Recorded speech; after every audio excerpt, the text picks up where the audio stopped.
तुम जाते हो पंडित से पूछते हो संसार को किसने बनाया, वो कहता भगवान ने। तुम प्रसन्न घर लौट आते हो बिना पूछे कि भगवान को किसने बनाया। अगर तुम दूसरा प्रश्न पूछते पंडित नाराज हो जाता, क्योंकि उसका उसे भी पता नहीं, किताब में वो लिखा नहीं।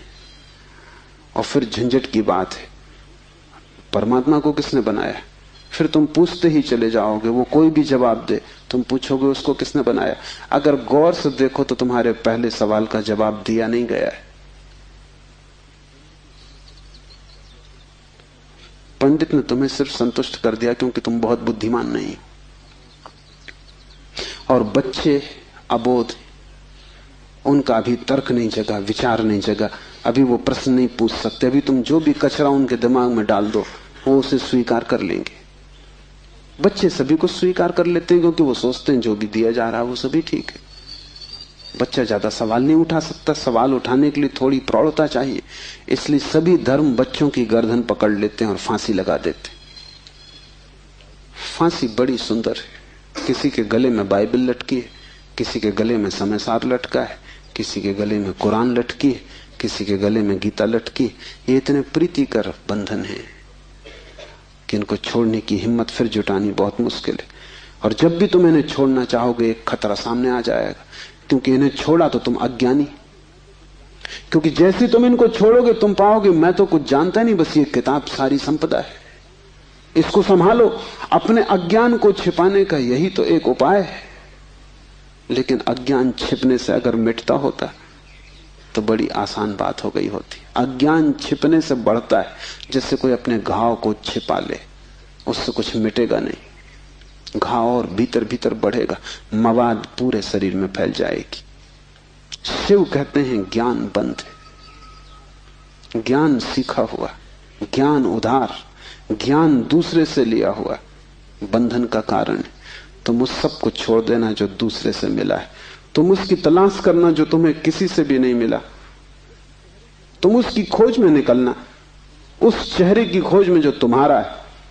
तुम्हारे भीतर छिपा हुआ एक झरना है चैतन्य का, जो तुम्हें किसी से भी नहीं मिला, जो तुम्हारा स्वभाव है, जो तुम्हारी निज संपदा है, निजत्व है, वही तुम्हारी आत्मा है। तीसरा सूत्र है योनि वर्ग और कला शरीर है। योनि से अर्थ है प्रकृति, इसलिए हम स्त्री को प्रकृति कहते हैं। स्त्री शरीर देती है, वो प्रकृति की प्रतीक है। और कला का अर्थ है कर्ता का भाव। एक ही कला है, वो कला है संसार में उतरने की कला, और वो है कर्ता का भाव। इन दो चीजों से मिलकर तुम्हारा शरीर निर्मित होता है। तुम्हारे कर्ता का भाव, तुम्हारा अहंकार, और प्रकृति से मिला हुआ शरीर। अगर तुम्हारे भीतर कर्ता का भाव है तो तुम्हें योग्य शरीर प्रकृति देती चली जाएगी। इसी तरह तुम बार बार जन्मे हो। कभी तुम पशु थे, कभी पक्षी थे, कभी वृक्ष थे, कभी मनुष्य। तुमने जो चाहा है वो तुम्हें मिला है। तुमने जो आकांक्षा की है, तुमने जो कर्तृत्व की वासना की है, वही घट गया है। तुम्हारे कर्तृत्व की वासना घटना बन जाती है, विचार वस्तु में बन जाते। इसलिए बहुत सोच विचार के वासना करना, क्योंकि सभी वासनाएं पूरी हो जाती हैं देर अबेर। अगर तुम बहुत बार देखते हो आकाश में पक्षी को और सोचते हो कैसी स्वतंत्रता पक्षी को, खास हम पक्षी होते, देर न लगेगी, जल्दी तुम पक्षी हो जाओ। तुम अगर देखते हो एक कुत्ते को संभोग करते हुए और तुम सोचते हो कैसी स्वतंत्रता, कैसा सुख, जल्दी ही तुम कुत्ते हो जाओ।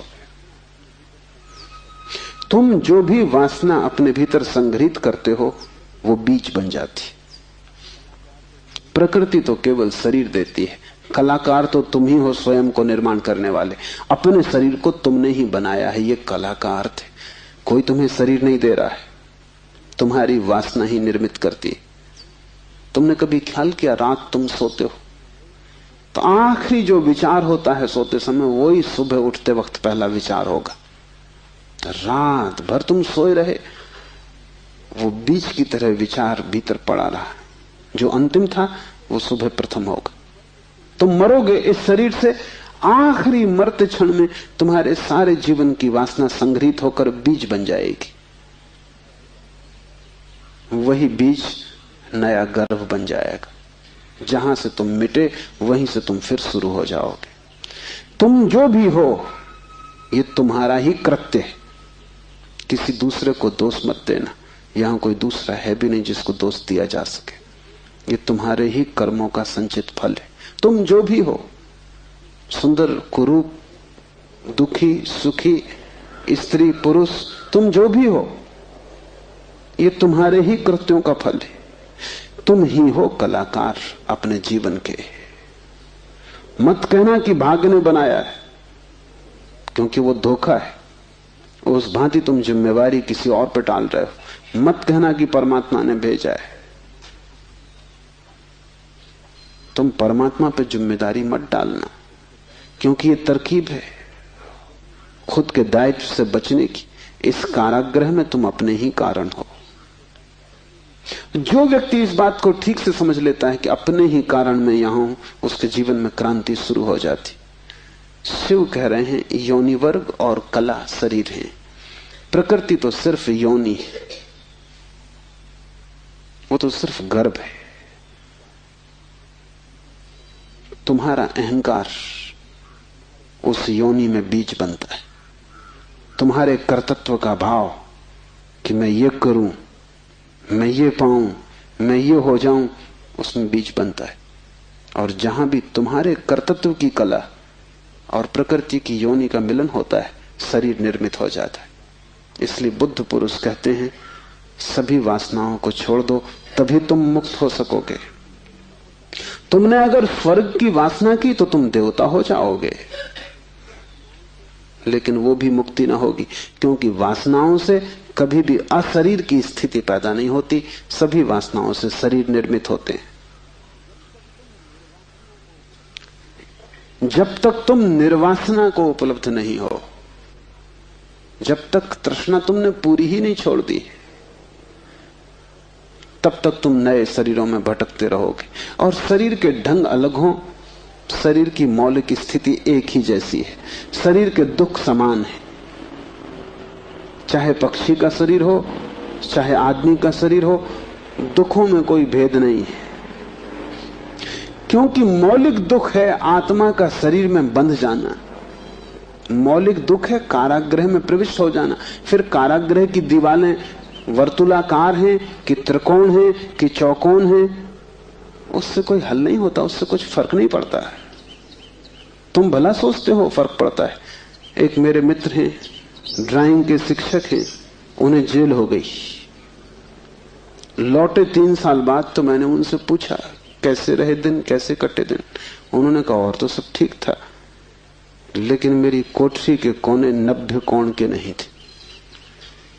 वो ड्राइंग के शिक्षक हैं, उनकी बुद्धि वो 90 कोण के नहीं थे कोठरी के कोने। उनकी असली तकलीफ 3 साल यही रही, क्योंकि उसी कोठरी में रहना और बार बार देखना वो कोना, वो 90 कोण का नहीं। तो जो बात उन्होंने मुझसे की वो ये कि तो और तो सब ठीक था, बाकी कुछ अड़चन ना थी, लेकिन कोने ठीक 90 के नहीं थे।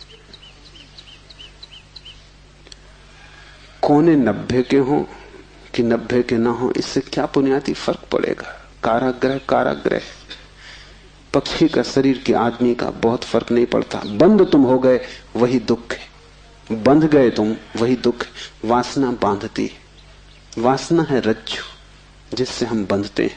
और ध्यान रखना तुम्हारे अतिरिक्त और कोई जिम्मेवार नहीं है।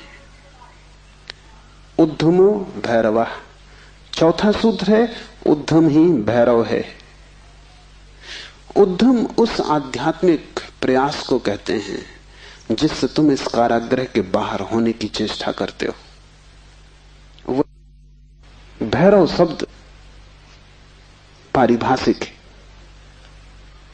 भा का अर्थ है भरण, रा का अर्थ है रवण, वा का अर्थ है वमन। भरण का अर्थ है धारण, रवण का अर्थ है संहार और वमन का अर्थ है फैलाना। भैरव का अर्थ है ब्रह्म, जो धारण किए है, जो संभाले है, जिसमें हम पैदा होंगे और जिसमें हम मिटेंगे, जो विस्तार है और जो ही संकोच बनेगा, जो सृष्टि का उद्भव है और जिसमें प्रलय होगा। मूल अस्तित्व का नाम भैरव है। शिव कहते हैं उद्यम ही भैरव है। और जिस दिन भी तुमने आध्यात्मिक जीवन की चेष्टा शुरू की, तुम भैरव होने लगे, तुम परमात्मा के साथ एक होने लगे। तुम्हारी चेष्टा की पहली किरण और तुमने सूरज की तरफ यात्रा शुरू कर दी। पहला ख्याल तुम्हारे भीतर मुक्त होने का, और ज्यादा दूर नहीं है मंजिल, क्योंकि पहला कदम करीब करीब आधी यात्रा है। उद्यम भैरव है। पाओगे, देर लगेगी, मंजिल पहुंचने में समय लगेगा, लेकिन तुमने चेष्टा शुरू की और तुम्हारे भीतर बीज आरोपित हो गया कि मैं उठूं इस कारागृह के बाहर, मैं जाऊं शरीर से मुक्त हूं, मैं हटूं वासना से, मैं अब और बीज न बोऊं इस संसार को बढ़ाने के, मैं और जन्मों की आकांक्षा न करूं। तुम्हारे भीतर जैसे ही ये भाव सघन होना शुरू हुआ कि अब मैं मूर्छा को तोड़ूं और चैतन्य बनूं, वैसे ही तुम भैरव होने लगे, वैसे ही तुम ब्रह्म के साथ एक होने लगे। क्योंकि वस्तुतः तो तुम एक हो ही, सिर्फ तुम्हें स्मरण आ जाए। मूलतः तो तुम एक हो ही, तुम उसी सागर के झरने हो, तुम उसी सूरज की किरण हो, तुम उसी महाआकाश के एक छोटे से खंड हो। पर तुम्हें स्मरण आना शुरू हो जाए और दीवारें विसर्जित होने लगे तो तुम उस महाआकाश के साथ एक हो जाओगे। उद्यम भैरव है। बड़ी सघन चेष्टा करनी जरूरी है, क्योंकि नींद गहरी है। तोड़ोगे सतत तो ही टूट पाएगी, आलस्य करोगे संभव नहीं होगा। आज तोड़ोगे, कल फिर बना लोगे तो फिर भटकते रहोगे। एक हाथ से तोड़ोगे, दूसरे से बनाते जाओगे तो श्रम व्यर्थ होगा। उद्यम का अर्थ है तुम्हारी पूरी चेष्टा संलग्न हो जाए। लोग मेरे पास आते हैं, वो कहते हैं हम करते हैं लेकिन कुछ हो नहीं रहा, और मैं उनकी शक्ल देखता हूं, वो करते हैं ही नहीं, या ऐसा मरे मरे करते हैं जैसे मक्खियां उड़ा रहे हैं। उनके करने में कोई प्राण नहीं है, इसलिए नहीं होता। लेकिन वो आते ऐसे हैं जैसे कि वो परमात्मा पे कोई बड़ी कृपा कर रहे हैं कि करते हैं और नहीं हो रहा, तो शिकायत लेके आए कि कहीं कुछ गड़बड़ हो रही, कहीं कोई अन्याय हो रहा है, कि दूसरों को हो रहा है, हमें नहीं हो रहा। इस जगत में अन्याय होता ही नहीं। इस जगत में जो भी होता है न्याय है, क्योंकि यहां कोई आदमी नहीं बैठा है न्याय अन्याय करने को। जगत में तो नियम है, उन्हीं नियमों का नाम धर्म है। तुम अगर इस क्षेत्र से चले, गिरोगे, टांग टूट जाएगी, तो तुम जाके अदालत में ये नहीं कहोगे कि गुरुत्वाकर्षण के कानून पर एक मुकदमा चलाता हूं, तो अदालत कहेगी तुम तिरछे मत चलते। गुरुत्वाकर्षण तुम्हें गिराने में उत्सुक नहीं है, न तुम्हें संभालने में उत्सुक है। तुम जब सीधे सीधे चलते हो वही तुम्हें संभालता है, जब तुम तिरछे चलते हो वही तुम्हें गिराता है। न गिराने की उसकी कोई आकांक्षा है, न संभालने की। तटस्थ है जगत का नियम। उस तटस्थ नियम का नाम धर्म है। उसको हिंदुओं ने रित कहा है। वो परम नियम है। वो तुम्हारी तरफ पक्षपात नहीं करता कि किसी को गिरा दे, किसी को उठा दे। तुम जैसे ही ठीक चलने लगते हो वो तुम्हें संभालता है। तुम गिरना चाहते हो वो तुम्हें गिराता है। वो हर हालत में उपलब्ध है। तुम जैसा भी उसका उपयोग करना चाहते हो वो तुम्हें खुला है, उसके द्वार बंद नहीं है। तुम सिर ठोकना चाहते हो दरवाजे से, सिर ठोक लो। तुम दरवाजा खोल के भीतर जाना चाहते हो, भीतर चले जाओ। वो तटस्थ है। उद्यम भैरव है। महान श्रम चाहिए। उद्यम का अर्थ है प्रगाढ़ श्रम। तुम्हारी समग्रता लग जाए श्रम में, उसका नाम उद्यम है। और तब देर न लगी कि तुम्हारे भैरव हो जाने में। शक्ति चक्र के संधान से विश्व का संहार हो जाता है। 5वां सूत्र है। और अगर तुमने ठीक उद्यम किया, अगर तुमने अपनी संपूर्ण ऊर्जा को संलग्न कर दिया चेष्टा में, सत्य की खोज, परमात्मा की खोज या आत्मा की खोज में, तो तुम्हारे भीतर जो शक्ति का चक्र है वो पूर्ण हो जाता है। अभी तुम्हारे भीतर शक्ति का चक्र पूर्ण नहीं है, कटा बटा है। वैज्ञानिक कहते हैं कि बुद्धिमान से बुद्धिमान आदमी भी अपनी 15% से ज्यादा प्रतिभा का उपयोग नहीं करता। 85% प्रतिभा ऐसे ही सड़ जाती। ये तो बुद्धिमान आदमी की बात है, बुद्धू का क्या हिसाब, वो तो शायद करते ही नहीं। हम अपने शरीर की भी ऊर्जा का पूरा उपयोग नहीं करते, 5% ज्यादा से ज्यादा। तो अगर हम मंदे मंदे जीते, अगर हमारा दिया टिमटिमाता टिमटिमाता लगता है, तो कसूर किसका है? तुम जीते ही नहीं पूरी तरह। जैसे तुम जीने से भी भयभीत हो कि लपट कहीं जोर से ना आ जाए, तुम डरे डरे हो, तुम कपते कपते जीते हो, तो फिर शक्ति का जो चक्र है तुम्हारे भीतर वो पूरा नहीं हो पाता। तो तुम्हारी गाड़ी ऐसे चलती जैसे कभी कार को तुमने देखा हो, पेट्रोल कभी आता कभी नहीं आता, कभी कचरा आता, तो कार ऐसे चलती जैसे हिचकी खा रही हो। बस ऐसा तुम्हारा जीवन है, हिचकी खाते तुम चलते हो। जरा जरा सी शक्ति के खंड खंड आते, अखंड शक्ति नहीं हो पाती। जिस चीज में भी तुम अपनी पूरी शक्ति लगा दोगे, वो कोई भी हो चीज, अगर तुम चित्र बनाते हो और चित्रकार हो और तुमने अपनी पूरी शक्ति को चित्र बनाने में लगा दिया, पूरी कि रत्ती भर बाकी ना बची, तो तुम वहीं से मुक्त हो जाओगे, क्योंकि वही उद्यम पूर्ण होते ही भैरव हो जाता है। अगर तुम एक मूर्तिकार हो, तुमने सब कुछ मूर्ति में समाहित कर दिया कि मूर्ति बनाते समय तुम ना बचे, बस मूर्ति ही बची, तो शक्ति का चक्र पूरा हो जाता है। जब तुम पूरी शक्ति को निमज्जित करते हो किसी भी कृत्य में, वही ध्यान हो जाता है। भैरव निकट, मंदिर पास आ गया। 5वां सूत्र है, शक्ति चक्र के संधान से विश्व का संहार हो जाता है। और जब भी तुम्हारी शक्ति का चक्र पूरा होता है, टोटल, समग्र, अंश अंश नहीं, पूर्ण, उसी क्षण तुम्हारे लिए विश्व समाप्त हो गया। तुम्हारे लिए फिर कोई संसार नहीं, तुम परमात्मा हो गए, तुम भैरव हो गए, तुम मुक्त हो। फिर तुम्हारे लिए न कोई बंधन है, न कोई शरीर है, न कोई संसार है। पूर्ण शक्ति का प्रयोग स्मरण रखना। इस समाधि साधना शिविर में अगर तुमने पूरी शक्ति को लगाया, ऐसे ही ऊपर ऊपर नहीं ध्यान किए, पूरी शक्ति लगा दी,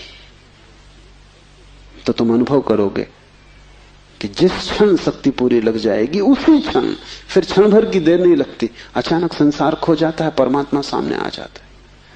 तुम्हारी शक्ति का पूरा लग जाना ही तुम्हारे जीवन की क्रांति हो जाती। फिर संसार की तरफ पीठ, परमात्मा की तरफ मुंह हो जाता है। इसकी तुम्हें एक झलक भी मिल जाए तो फिर तुम वही ना हो सकोगे जो तुम पहले थे। उसकी एक झलक काफी, फिर तुम्हारा जीवन उसी यात्रा में संलग्न हो जाए। तो ध्यान रखना, यहां पूरा अपने को डुबाना तो ही कुछ हो सकेगा। अगर तुमने थोड़ा भी अपने को बचाया तो तुम्हारा श्रम व्यर्थ है। जब तक श्रम उद्यम ना बन जाए, पूर्ण टोटल एफर्ट ना बन जाए, तब तक भैरव की उपलब्धि नहीं। आज इतना ही।